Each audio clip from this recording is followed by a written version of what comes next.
All right, the C.O.D. list. All of you who deal with retailers should have an account with us for the C.O.D. list. Right?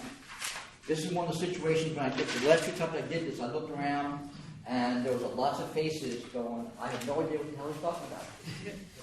Right? So I talked about that cycle when they have to pay. If a retailer doesn't pay his bill on credit, you are required to report the retailer to us. It's no discretion. You have to report them to us within by that date that's on the schedule.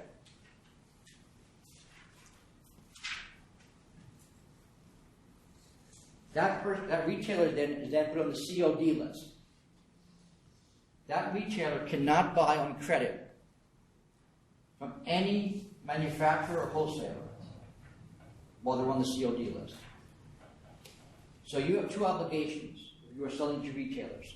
Obligation number one, if someone doesn't pay their credit bill, you have to report them to the authority. If you don't, that's a violation. You're subject to disciplinary charges.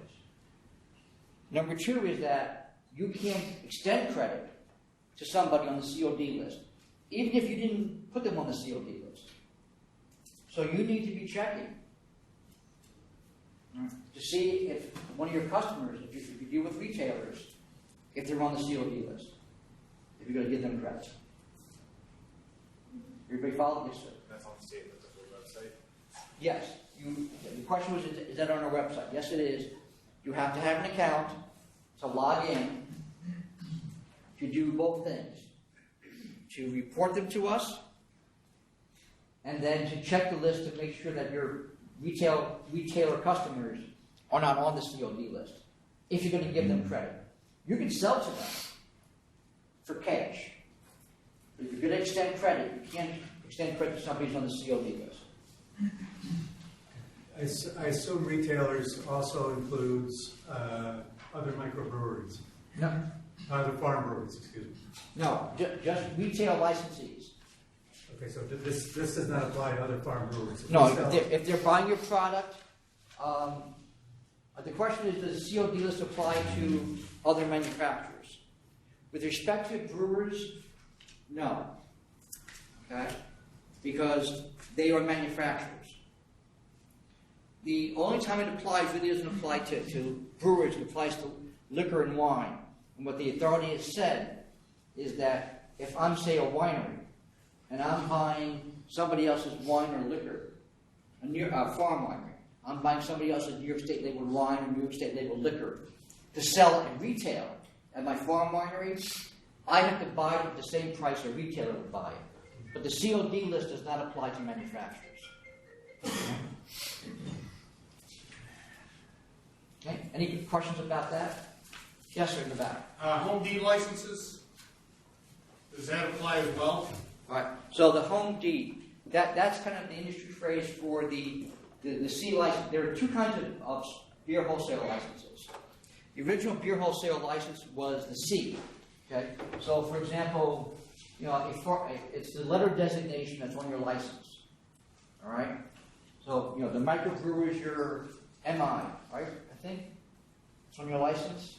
And the farm brewers are FD? Yes. Because FD was used for something else. So. All right, so the original beer wholesale license was the Class C. It had with it a retail privilege to allow the beer wholesaler to sell to consumers if they came to the wholesale price.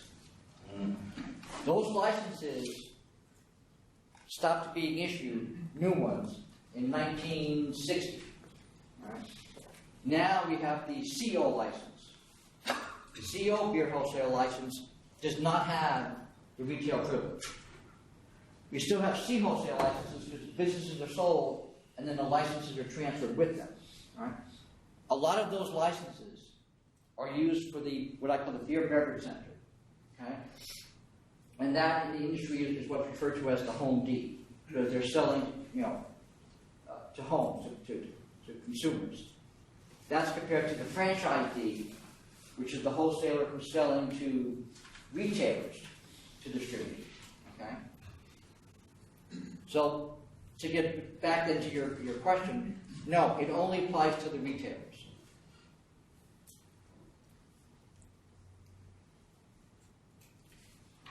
One thing about the C.O.D. list, I said you can only sell to them for cash on delivery, but you don't have to take their check.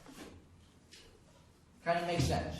You already know that you're not that great at paying the bills, so if they hand you a check, it's not certified, you don't have to take it. You can say, no, I want cash, currency, certified check, money order.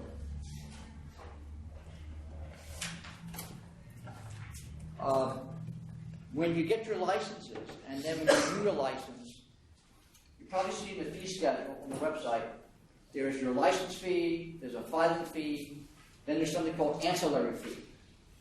You may wonder what the heck that's for.